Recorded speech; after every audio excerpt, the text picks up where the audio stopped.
Welcome to Rome Tips. Don't forget to subscribe and hit that like button for more content like this.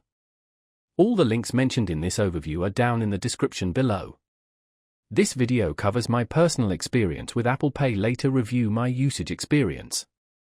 Apple Pay Later. Review my usage experience offers a way to split Apple Pay purchases into 4 interest-free installments. It's aimed at consumers who want to manage larger purchases more easily and avoid accumulating credit card debt.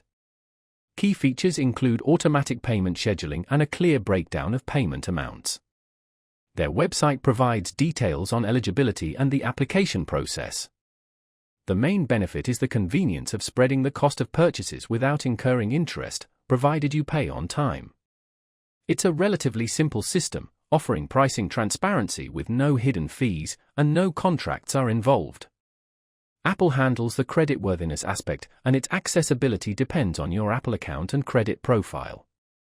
You can check your eligibility within the Wallet app on your compatible Apple device. Now, let's talk about my personal experience using Apple Pay Later. Review my usage experience.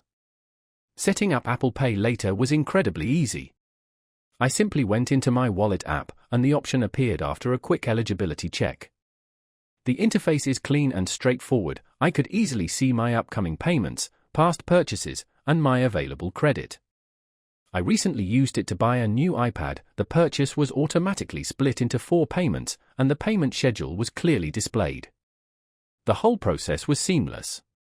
The system is very reliable. Payments are automatically deducted from my linked debit card. I haven't needed customer support yet, but the FAQ section on Apple's website was incredibly helpful for initial setup. I was really impressed by how intuitive the dashboard was. Everything is clearly laid out and easy to understand. The standout feature for me was definitely the automated payments, one less thing to worry about. One minor drawback was that managing everything is entirely within the Wallet app. A standalone app might be more convenient for some. Overall, I'm quite satisfied with Apple Pay Later. It's a convenient and transparent way to manage larger purchases, and I would definitely recommend it. That's my overview of Apple Pay Later. Review my usage experience.